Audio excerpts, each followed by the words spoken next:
Alright, shoutout sa mga viewers natin. Welcome back again mga kababayan dito sa aking reaction video tungkol ito kay VP Sara. Nakikita niyo naman ang ating napakagandang si Vice President Sara Duterte. At ito ho, meron siyang interview.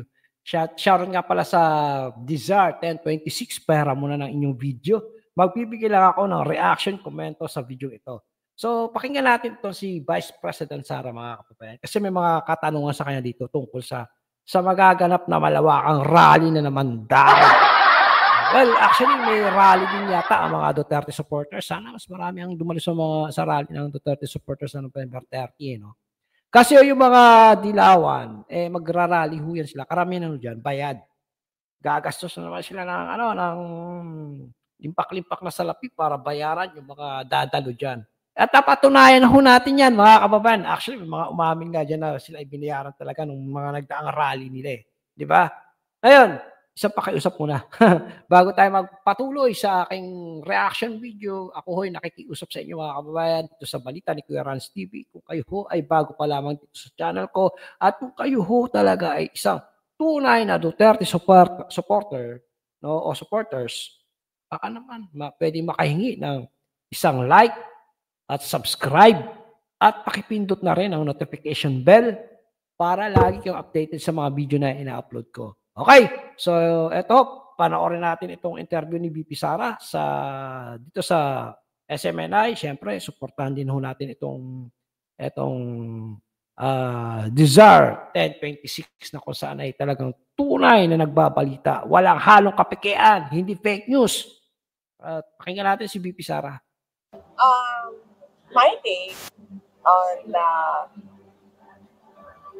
the demand to take a drug test, for a government official, for all government officials. For all government officials.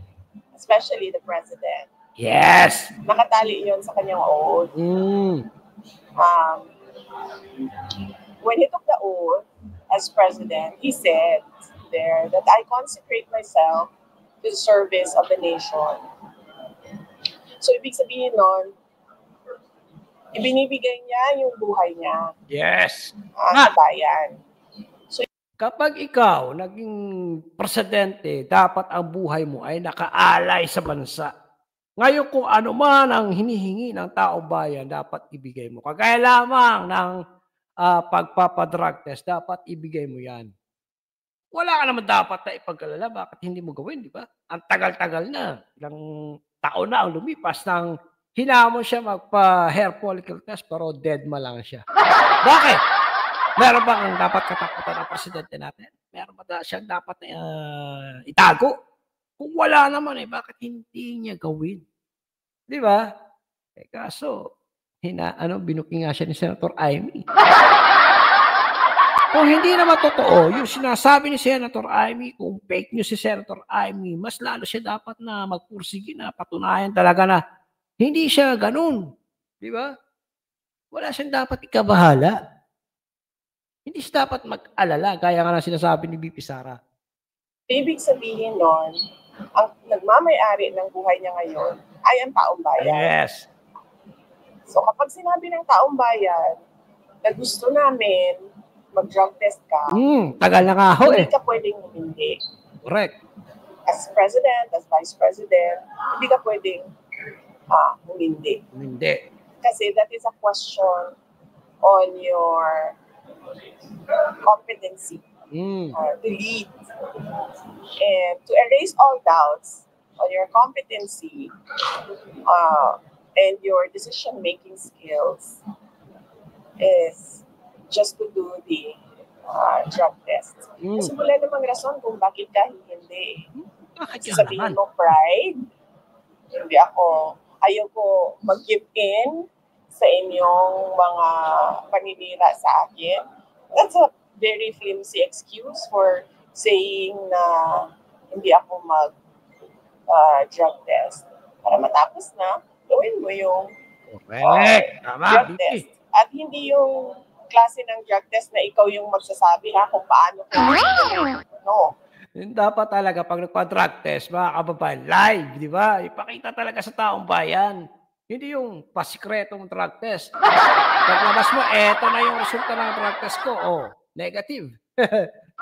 Lalo kapag dududahan mo. Dapat talaga transparency. Transparent ka sa pagpapa-drug test, ipakita mo live stream. Di ba? Dapat maraming camera nakatutok. Kung wala ka naman dapat ipag-alala. Kung wala ka naman dapat na ipangamba. Kung sinasabi nyo na fake news si Senator Amy, patunayan nyo ngayon. Tama dito si VP Sara sa sinasabi niya. Dapat sumunod kayo sa panawagan ng taong bayan. Kasi ang taong bayan ho ang inyong amo. Dahil ang taong bayan ang nagluklok sa inyo dyan sa posisyon nyo ngayon. Ano man ang posisyonero kayo. Presidente nga pala. Diba? Diba?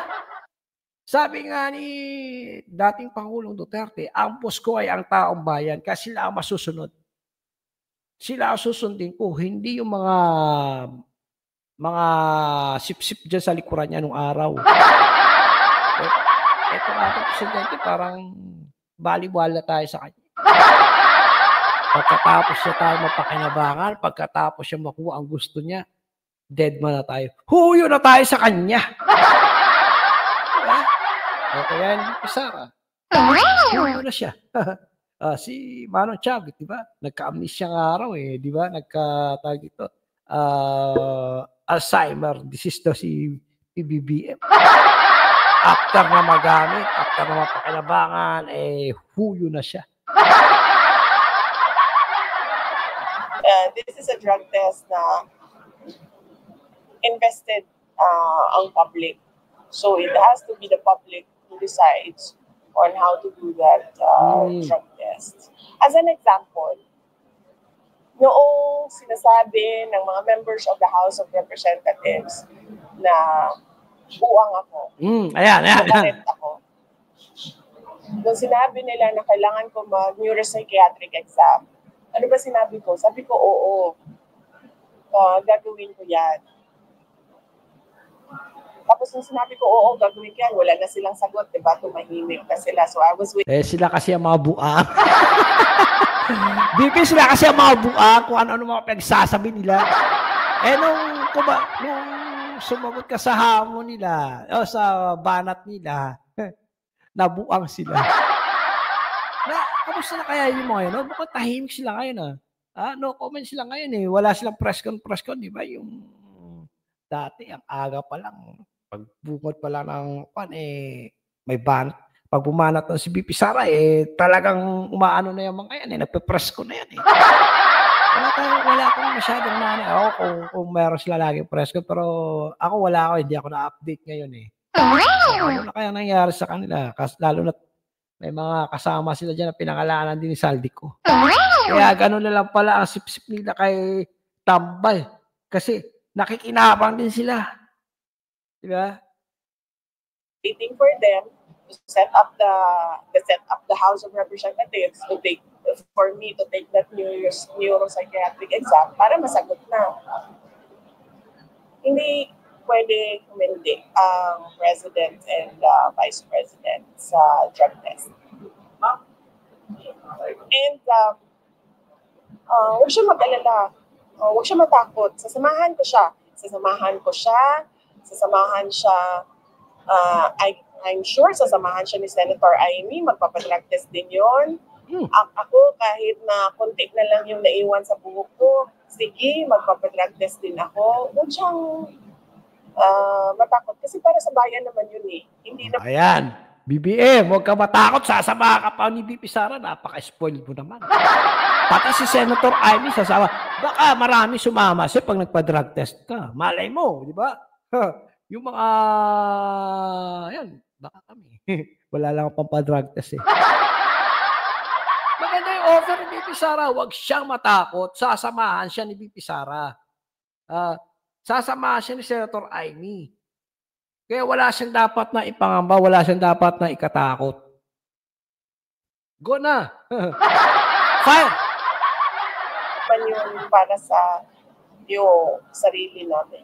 How may mga panawagan ngayon or with all the allegations of corruption against the government and against the president, and as your constitutional mandate, ma'am, as successor of the president, if anything will happen na mag-resign the Dr. Marcos, how would you uphold yung constitutional mandate successor to president? How do I uphold? Yes, What do you mean? It's automatic. Yes, ma'am. In case Are you of, ready, ma'am? of course, of course. There is no question about my readiness. I presented myself to you when I was a candidate for vice president, with the understanding that I am the first in line in succession. Sino ba yung reporter na nagtanong na yun? Alam nyo, kayo mga reporter, kung magtanong kayo, ayusin nyo. Natural. Vice Presidente, kung sakali man na ang presidente ay maano yan, mapatalsik, let's say napatalsik, natural, Vice Presidente ang susunod na upo. Pero hindi ibig sabihin, si VP Sara ay atat na maging presidente. Kayo mga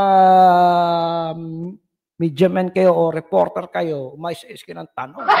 Kasi gagawa na naman ng issue ng mga ano na palalabasin na naman atat si VP Sara na maging presidente. Ayaw niya nga tumakbo presidente noon eh. Di ba? Kung gusto ni VP Sara na maging presidente, dapat noon pa. Baka ngayon si Sara ngayon ang presidente. Sana nga talaga, sayang. Ako sa inyo, tumakbo ako bilang vice president, pinesenta ko sa inyo yon, ang sarili ko, at alam ko na first in line ako sa succession. Wala nang tanong doon. Correct, tama. Kung ano ang gagawin ko. Yun ang mandate sa akin ng Constitution. At alam ko, kasi nga, kapag ka ikaw vice presidente, alam mo na rin naman talaga yung magiging trabaho mo. Once na ikaw yung pumalit, alam mo na yung magiging trabaho mo, alam mo na yung gagampanan mo. At si VP Sara handa yan, naka-ready yan.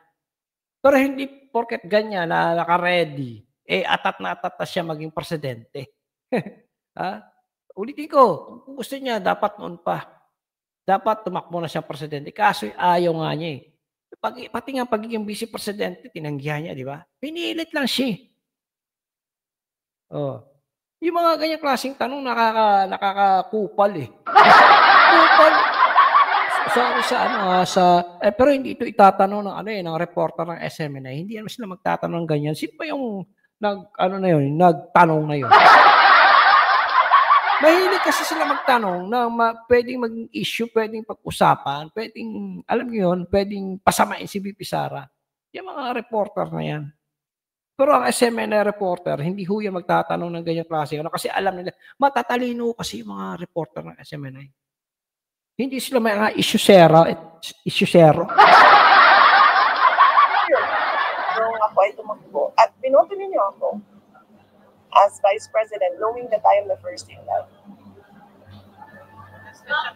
Your comment po on Makabayan Black's call na hindi lang CBM ang mag-decide, yun po, and then establish a transition council. Your comment. Yan. Sa akin, I have an oath as Vice President. And I said in my oath to preserve and defend the Constitution. Yan. So yan yung trabaho ko. Any extra constitutional movements or actions is beyond my sphere. So kung gusto nila na gumalaw sila labas sa Constitution, nasa kanila na yan. So do you think tactic lang nila to take over the government?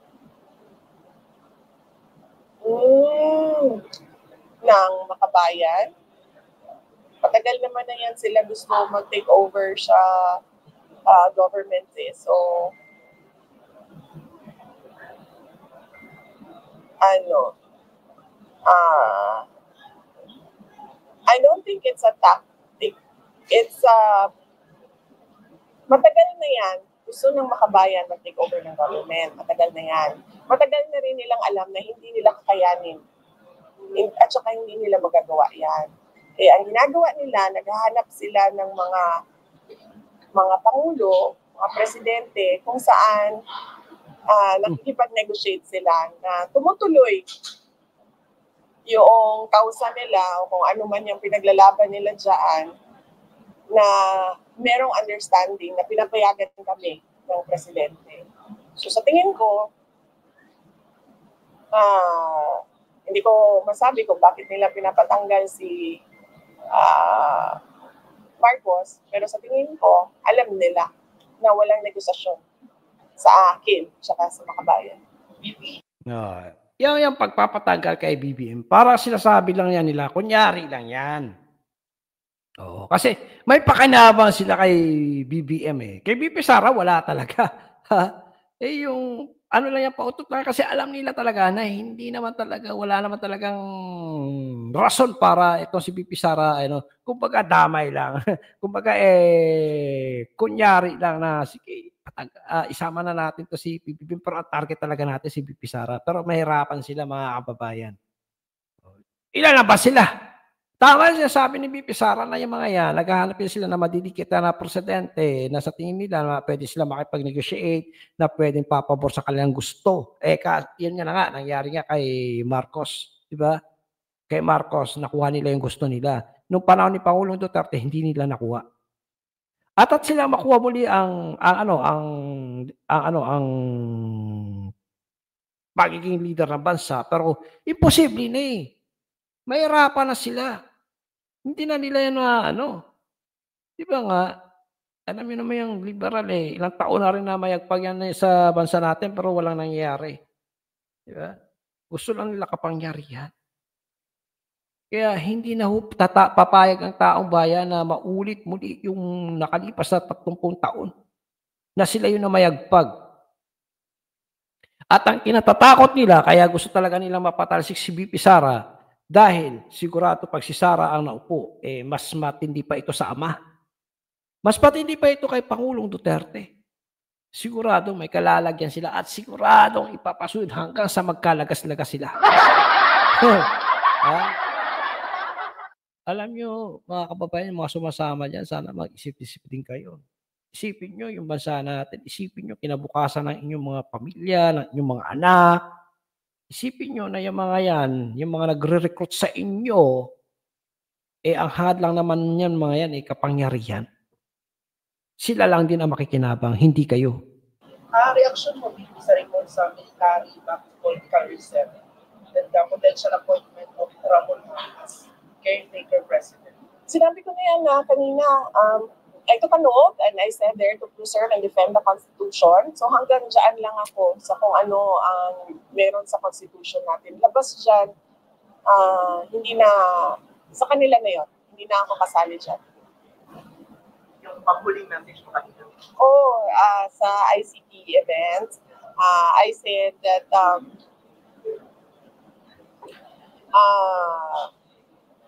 we are behind, no? The Philippines is behind in terms of, I think na misunderstand ng mga tao.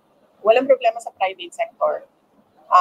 Kasi alam nila what is out there and what they can do for the Philippines. Meron tayong problema sa gobyerno. Sobrang bagal natin. To push the ICT problema and the AI technology in terms of governance at as a direction for our country. So yun yung sinasabi ko na dapat bilisan ng ating gobyerno yung pagtulak ng ICT sector. May rally on November 30 against corruption now. So, ang meron ng mga personalities na dadalo, kayo ba magkikita kayo dun sa rally on November 30?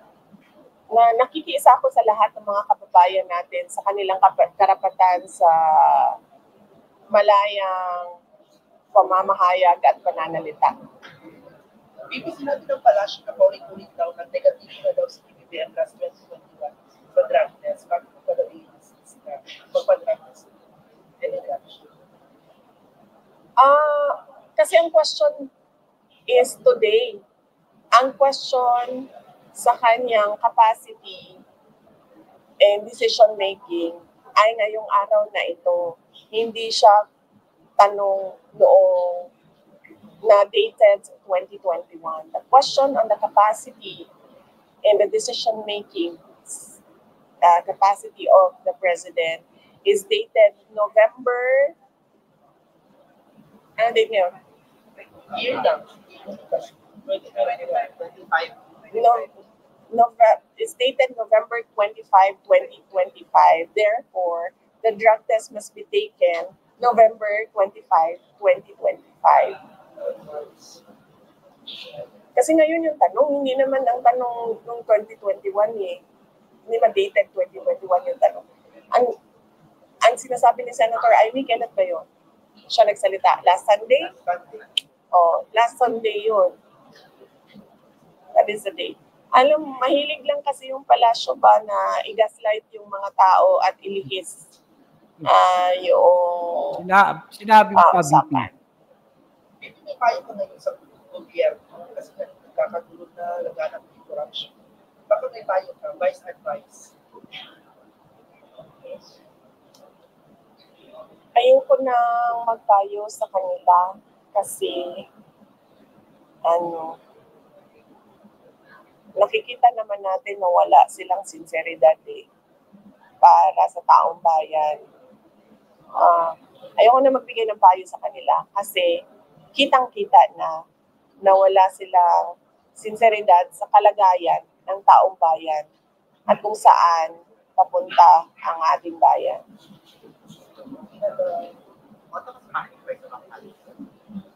Sa December 25? Oh, yes. Oo. Ano dili? Ay, first time daw na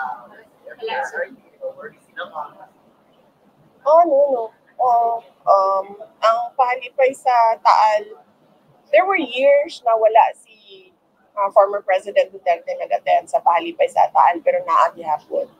The only year na walay pahalipay sa Taal was during COVID. Kay dili yun musugot ang health sector at the time. But whether or not na-adito ang personal attendance ni former President Duterte, magpadayon gihapon ng pahalipay sa Taal. It is a tradition ng pamilya na magbigay kasiyahan sa ating mga kababayan during Christmas Day. Wala na kayong tanong. Pero po, yung kahapon na yung reaction mo kay Harry Roque na inansel yung niya, passport ng RTC sa Philippines. Inansel yung passport mo. More than the passport, I am concerned about the former spokesperson, Harry Roque. More than his passport, he has health problems. And that is the primary concern. So I'm worried for his health. And I understand he underwent medical procedures. And I hope that he gets well soon.